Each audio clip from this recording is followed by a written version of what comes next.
Hello and welcome to another video from Midas Touch Toys, Games and Collectibles. And today we're looking at something that is now quite old, has become very collectible, and is becoming increasingly more difficult to find, especially in this condition, or in any condition come to that. We are looking at the 1976 release by World Distributors from their series of Gerry Andersons Space 1999 annuals. And this particular one we are looking at today is the 1977 annual. And it's all based on the Space 1999 television series, which was a British science fiction program that ran for 2 series from 1975 through to 1977. Now, it was the final production partnership between the production partnership of Gerry and Sylvia Anderson. Season 1 was. Season 2, Sylvia Anderson wasn't involved. But Season 1 was their last production together. And at the time, it was the most expensive series produced by British television, with a combined budget of £6.8 million. Now, there were 2 series of the programme were produced, each comprising of 24 episodes. Production of the first series was from November 73 to February 1975, and production of the second series was from January 1976 through to December 1976. And basically, the story was in the year 1999, the inhabitants of Moonbase Alpha are a scientific research centre located within the crater Plato in the moon's northern hemisphere, and humanity has been storing its nuclear waste in vast disposal sites on the far side of the moon. But when an unknown form of magnetic radiation is detected, the accumulated waste reaches critical mass and causes a massive thermonuclear explosion, and that was on the 13th of September 1999, hence the title Space 1999. Now, the force of the blast propels the moon like an enormous booster rocket, hurling it out of Earth's orbit and into deep space at colossal speeds. And it strands the entire inhabitants, personnel of Moonbase Alpha, all 311 of them. Now, the runaway moon, in effect, becomes an enormous spacecraft on which the Alphians travel, searching for a new home. Now, not long after leaving Earth's solar system, the moon passes through a black hole and later through a couple of space warps, which push it even further out of the universe, which means they've got absolutely no chance of getting back. Now, during their journey, the Alphians encounter an array of alien civilizations and different planets, which they try to see if there are any that are colonizable for the inhabitants of Alpha to exodus the moon base and start a new life on a planet. And the whole plight of the 2 seasons is them looking to find a new home. Anyway, this particular annual we're looking at today is the second in the series of annuals of the Space 1999 annuals. There was 5 released altogether. There was one before this, which was a 76 release. This one is 77, and then there's a 78, 79, and 80, which followed, despite the fact that the TV series was off air from 1977. End of 76, it finished. But anyway, this is the front cover of that said annual, and it says Gerry Andersons Space 1999 annual, and it's authorised edition based on the popular television series. And you can see an image of the Eagle transporter flying through space, heading for the moon, I'm assuming. And you've got an image there of Commander Koenig, the commander of Space 1999, and Paul Morrow, the second in command. Okay, that's the front of the cover. We spin it over to the back. And on the back, we've got top left-hand corner, we've got the SBN number, which is 7235 03966. And again, you've got an artwork image of the Eagle flying over a planet. And it says Space 1999 annual. And we have a very quick look at the spline. It says Space 1999 Annual World Distributors. Okay, that is the front and back covers. Let's open it up now and let's have a look at the contents. Okay, so I've opened the front cover and this is what we've got. So you can see there's an image of an eagle which has crashed on the moon. It says Space 1999 Annual, and the cover price, at the very bottom corner there, it says £1.25. So that was what you had to pay for this annual back in 1976. So, turn it over, we got the contents. So we've got picture strips and stories. So we've got Another Chance, Come Into My Parlour, Be Curious and Die, Mind Probe, Conflict of Matter, Meeting Point, Yesterday's Time. Puzzles and Games, we've got Spot the Difference 1, Brain Search, Survival, Main Mission IQ, Clue Picks, The Game of the Name, Fact or Fiction, Spot the Differences 2, and Crosswords and Answers. And the features, we have Survival Exodus, Print Out Alpha 1, Print Out Alpha 2, The Giant Step, Print Out Alpha 3, Moonbeams 1, Moonwatch, Another Side of Alpha, Print Out Alpha 4, The Lighter Side of the Moon, Moonbase 2, and Print Out Alpha 5.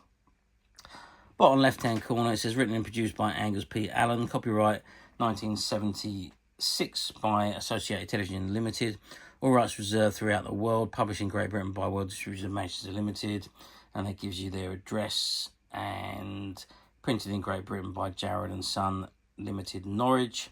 And again, you've got the SBN number 7235 03960. Okay, so the very first item in the book is Survival and Exodus. And it tells you about the massive nuclear explosion that tore the moon bodily from Earth's orbit. And it tells you how that happened. And this is, well, I think this is all from that particular episode where the moon gets torn out. Print Out Alpha 1, Commander John Koenig, as portrayed by the late Martin Landau. And there is a big picture of Martin on the right-hand side. And on the left-hand side is there with his then wife, Barbara Bain, who played Dr. Helena Russell. Okay, and then we move on. Spot the Difference, that's the first search. So you need to search, see what differences there are on the pictures. It says the pictures below identified and or are identical, or are they? Our artist has made 6 small changes in the lower shot. Can you spot what they are? Well, I can see one straight away is the mark on his shirt. That's not there, so it's just straight off the top of my head there. But without really paying much attention, I can't see any of the others, but I'm sure they're all there. Okay, on to the first comic strip story, which is called Another Chance, and it is a monocolour comic story, and it runs for 1, 2, 3, 4, 5, 6 pages. And then we've got the next feature, which is Come Into My Parlour, and that is a full story with colour photographs, actually. And there we got images from the actual television show. There's Alan Carter there, Sandra Baines, Paul Morrow, and Commander Koenig, obviously. Koenig again. Koenig and Professor Victor Bergman, aka as played by Barry Morse. And there's the eagle in flight there. Okay, Print Out Alpha 2, Dr. Helena Russell, as portrayed by Barbara Bain. And there she is, big colour photograph on the right-hand side. And on the left-hand side, she's surveying a planet with Commander John Koenig, who was then her husband in real life. Okay, moving on. The Giant Step, which is a feature about space travel. And that goes on from the Apollo 11 mission.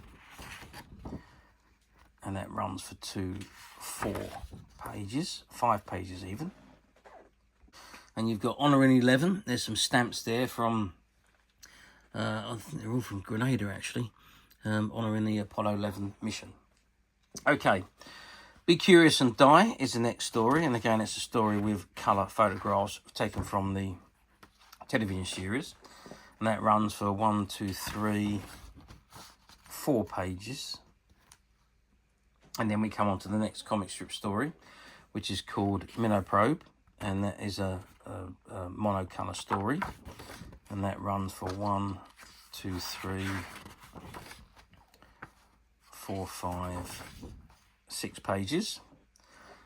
Brain Search, which is another quiz for you to work out and figure out, and his answers are on page 77. And then we've got the game. So the game is called Survival. This is a game for 2 or more players. The object of the game is to be the first player to reach the alien planet, land, take off again, and return to Moonbase Alpha in one piece. You'll need a dice and a counter for each player. Buttons will do as long as you remember which is yours. Begin from the start square and move your counter according to the number shown on the dice you throw. You must obey the instructions on the squares upon which you land. To reach the planet square, you must throw the exact number necessary. Anything else doesn't count, and it's the same for getting back to Moonbase on the return trip. So blast off, and the best of luck. So there we go. Start and finish there. So there we go. Okay, on to Printer Alpha 3, and that is Professor Victor Bourbon, as portrayed by the late Barry Morse. And there's a big picture of him on the right-hand side and a smaller image of him in the bottom left-hand corner. Moonbeams, which are little comic sketches. Moonwatch, and that tells you about the Apollo missions. And that runs for 3 pages. And then we've got Man Mission IQ, and that's another test again, or quiz if you like. So all personnel considered for duties in main mission Moonbase Alpha have been required to take an intelligent quotation test before initial training. We reproduce that test here so that you can discover your own IQ rating for Alpha. To pass, you need 6 correct out of the 10, and you can check the answers on page 77. Like all Moonbase personnel, you are on your honour not to cheat. Okay, another side of Alpha, and that is, I think that's just images of the television show, little bits of pics that have been taken from the show. And then we come on to print out Alpha 4, which is Chief Pilot Alan Carter, as portrayed by Nick Tate. And there you can see you've got a nice big colour picture of Nick on the right hand side, and on the left hand side he's in his Alpha uniform standing in mission control. Okay, next story, Conflict of Matter, and that is again a full story with colour illustrations, or colour photographs again taken from the TV series, and that runs for 4 pages.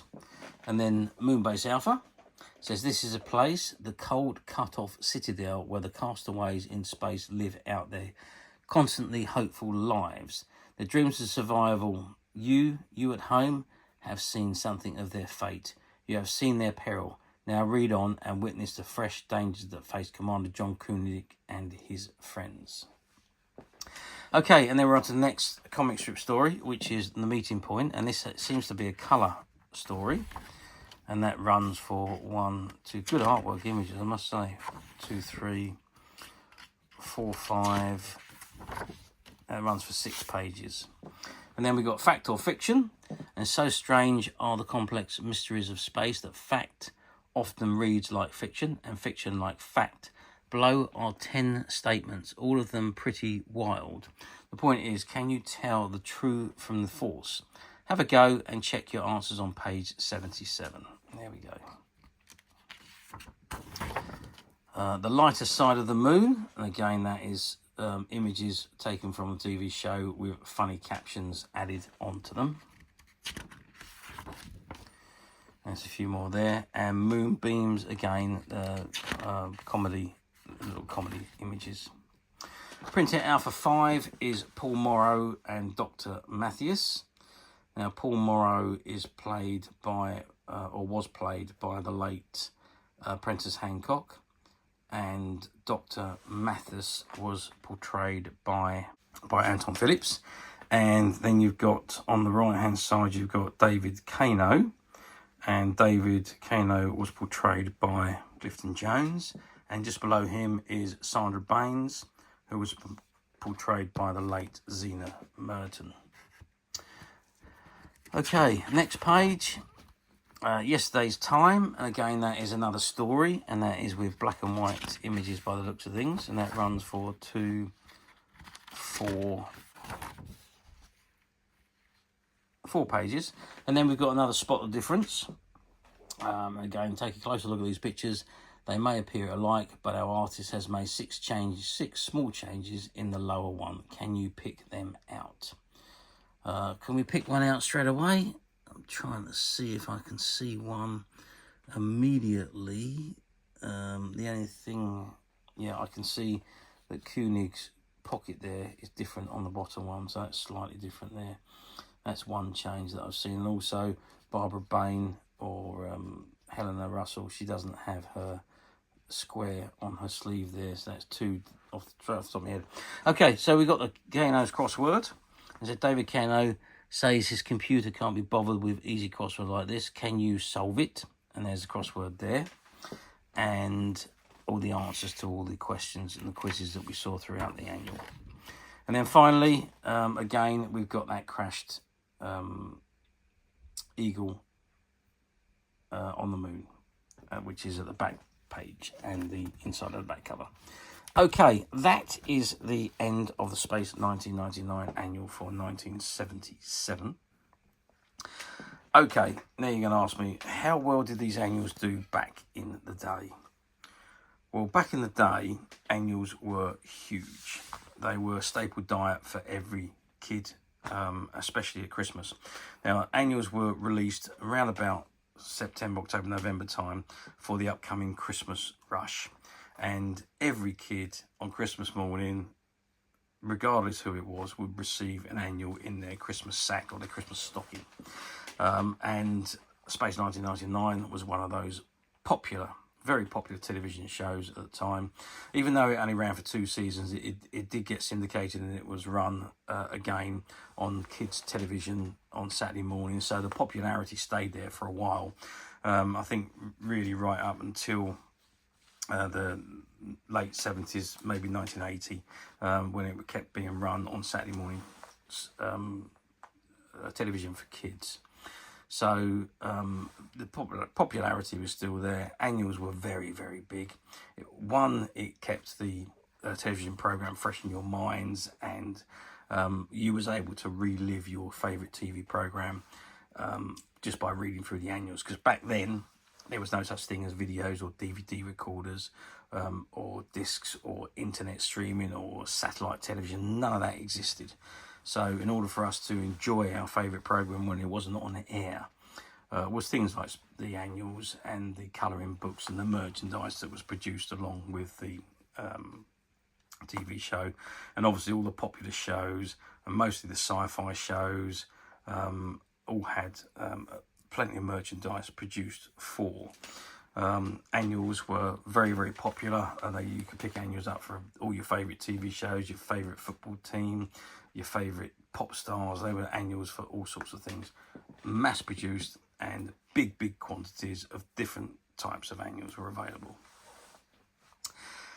Okay, so let's move forward to 2025, which is where we are today. So we're moving forward, what's that, 48 years? Or 49 years from 1976. Do these annuals come up for sale very often on the platform nowadays? Well, I mean, if you look hard enough, you will still be able to find these annuals. They do pop up from time to time, although not as frequently as they once did. And some of the Space 1999 annuals have come up more often than others. I'm guessing that's because more of certain ones were produced. And as the years went on, less were produced. As by the time you get into the 1980s, video recorders were beginning to become available for households and so on. So things were beginning to change technology-wise. So yeah, I think the earlier ones had more volumes produced, or more quantities produced, sorry. So you do have a tendency to see a few more of the early annuals on the platforms than you do the later ones. So yes, they do pop up from time to time. Yeah, I mean, if you're patient enough, you will find one on the various platforms that are around today. Now, it is all about condition for me, and I try and go for the closest to mint condition as I could possibly find. And this particular angle we're looking at today, although it does have a few dinks on the corner edges where it's been on a shelf, and the spline is a little bit skewy where it's been opened and read.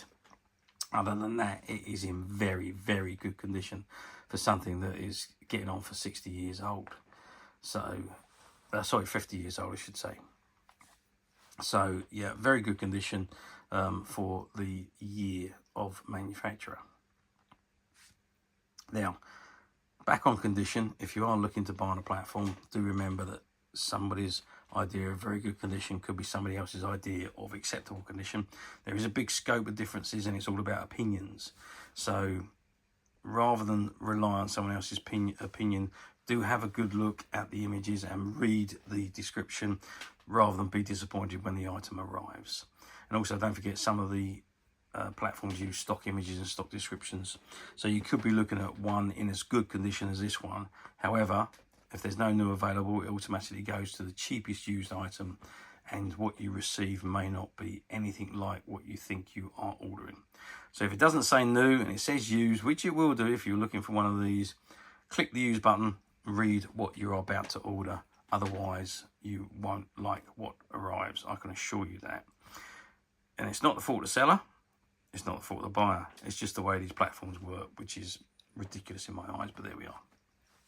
Anyway, you don't need to go through any of that rigmarole. You can come straight to us at Midas Touch Toys, Games, Collectibles, where what you see in front of you is exactly the item you will receive should you wish to order. And this particular item is no different to that.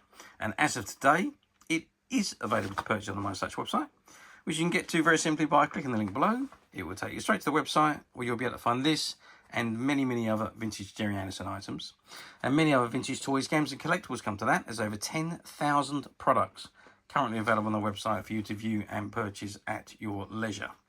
And don't forget to hit the subscribe button, because we're uploading videos for every new item that goes into the website. There will be something for everybody, and I am absolutely positive this is something that you're not going to want to miss, because we literally have thousands and thousands of new items which we're shooting videos for and uploading on a daily basis. So if there is something in particular you're looking for, something old that you've never been able to find, something quirky you might want to buy for a friend, or perhaps just something from your childhood that you'd like to own again to help you recuperate those long-lost childhood memories. Well, stay tuned, keep watching, because you never know, the next item we upload could be that item you've been looking for. Okay, that is it for me on this particular item. I do hope you've enjoyed reviewing this wonderful, wonderful vintage Space 1999 annual with me. Thank you for watching, and we'll see you again next video. So bye for now.